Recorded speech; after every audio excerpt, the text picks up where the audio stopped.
This cost leadership strategy bit is a little bit more complicated than it seems. And let me illustrate it this way.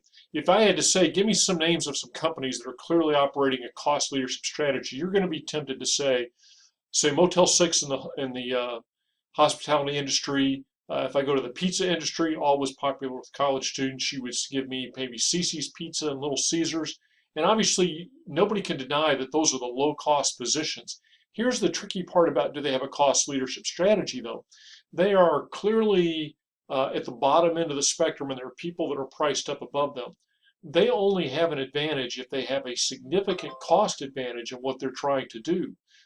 They may actually be at a cost disadvantage based on their pricing, because what you're trying to do with a cost leadership strategy is you're trying to take out cost that is relatively invisible to the competitor.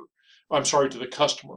The stock answer is, what kind of product does a cost leader offer?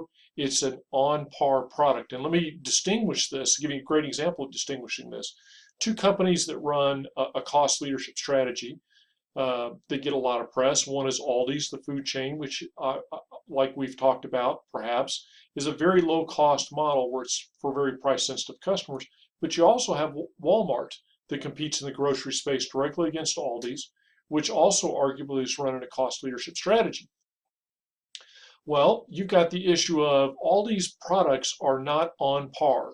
They have their own house brands. Some of them I personally think are as good as the others. Some of them aren't. And so you try to figure out which ones you like and which ones you don't. You go from there. But by moving down in quality, all these has to come down in price too, because I know I'm not getting on par. Now, Walmart, they really are, you can see they're doing a cost leadership strategy, because you buy the same products there that you buy in a lot of other stores, but Walmart is usually, not always, but usually the same price or a little cheaper as their competitors. So you get a sense of what strategy they're trying to run. But this idea of the position versus is it an effective strategy can get a little muddled. Uh, and now we're going to talk about the key part of a cost leadership strategy, which is, how do you take out the cost? If it's clearly less, for which I can charge clearly less, I don't know that I have a cost leadership strategy. The secret is when I pull out more cost than I pull out value that the customer is willing to pay for. For example, let's say that Motel 6, I'm willing to pay $45 a night, but their costs are only $20. So they've got a $25 profit margin built in. Well, if I go up a couple of notches to Comfort Inn, where I'm paying maybe $90 a night, well, if their costs are only $50, they've got a $40 profit margin. They've actually got a better profit margin than Motel 6. But if Comfort Inn's costs are $80 and they've only got a $10 profit margin, then you can see where really Motel 6 has gotten that cost leadership out. And we're going to go into this in the next point. But there are two ways that a cost leadership strategy can generate a long-term competitive advantage in superior performance. The first is, and these are the ones that are really hard to identify that they're running a cost leadership strategy, as I call them the stealth cost leaders. The reason they're stealthy is they're charging the same prices as everybody else. To you, they look just like everybody else, but what we don't know unless we dive into their financials is they really have a cost advantage. And so they're able to generate superior profit margins for every transaction. And so even though they're kind of getting their fair share of the marketplace, their profitability is higher because every transaction they make more money than do their competitors.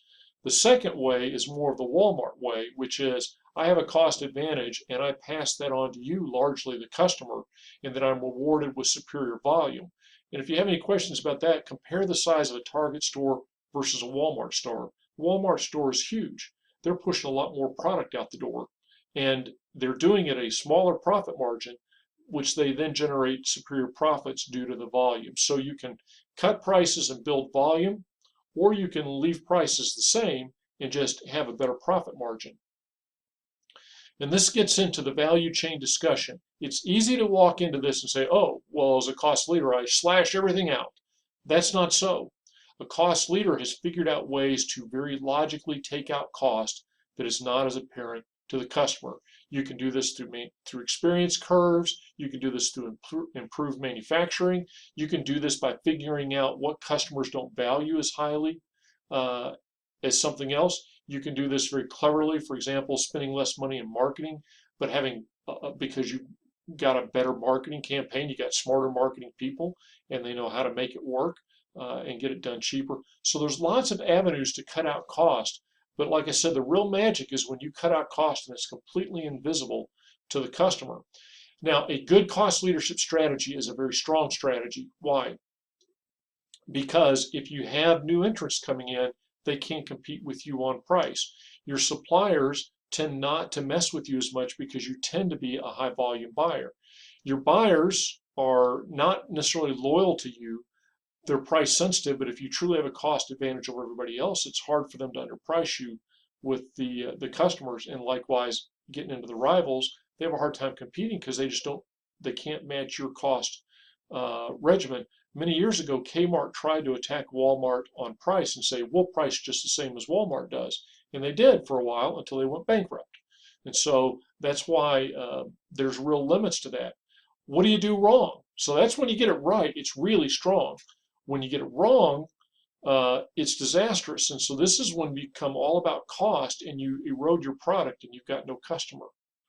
And so you've mismanaged yourself right down into irrelevancy.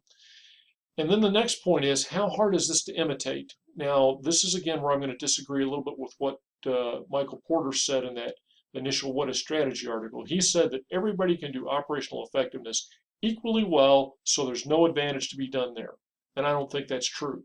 I think companies, in fact, can vary significantly in their skill in taking out cost such that it's transparent to the customer. So I believe this is a lot harder to imitate.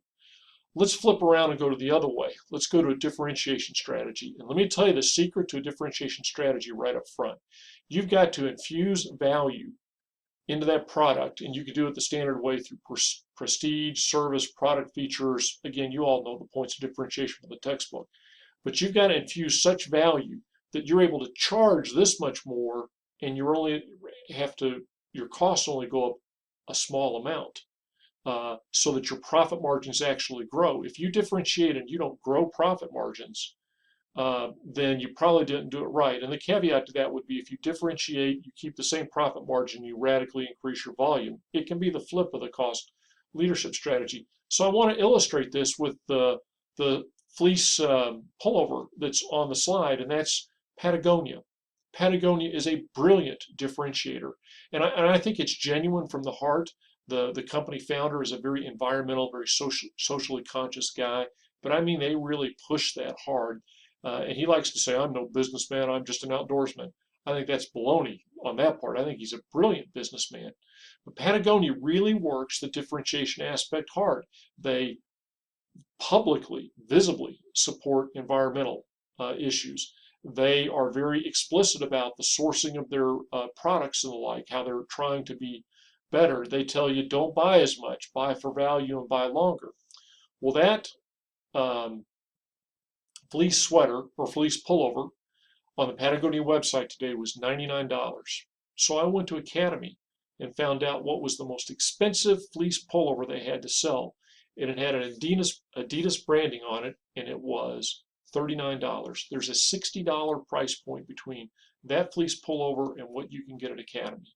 Is there anything approaching $60 in cost in that fleece pullover? I doubt it. I doubt it. I think they have a very differentiated product that people are willing to buy to have that Patagonia brand on their pullover. I think it is a better pullover, no doubt about that, but I don't think it's probably $60 better. Again, it would be easy to go into the value chain and say, well, it's all about just making everything more expensive, and that's just not going to work.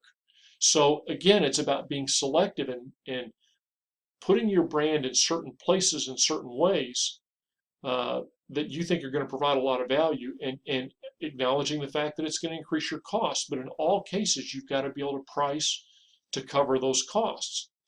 So again, done well, this is a very strong strategy in Porter's Five Forces. Because you've affected loyalty so much, you've really lessened the power of the buyer, and you've increased the likelihood that they're going to stick with you, even if you have to do some things with your prices that they're not going to like. Also, the higher margins should give you more flexibility. Suppliers hopefully don't want to mess with you because they get some blowback effect or warm aura from the fact that they're supporting this very popular company. But it's very easy to make a mistake as a differentiator.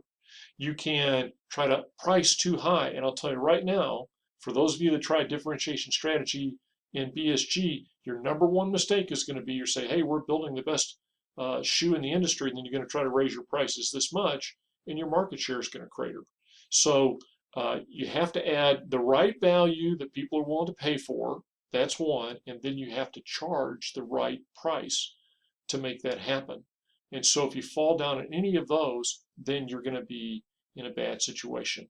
Well, this video is long enough. Come back and join me in the last one while we talk about the remaining strategies.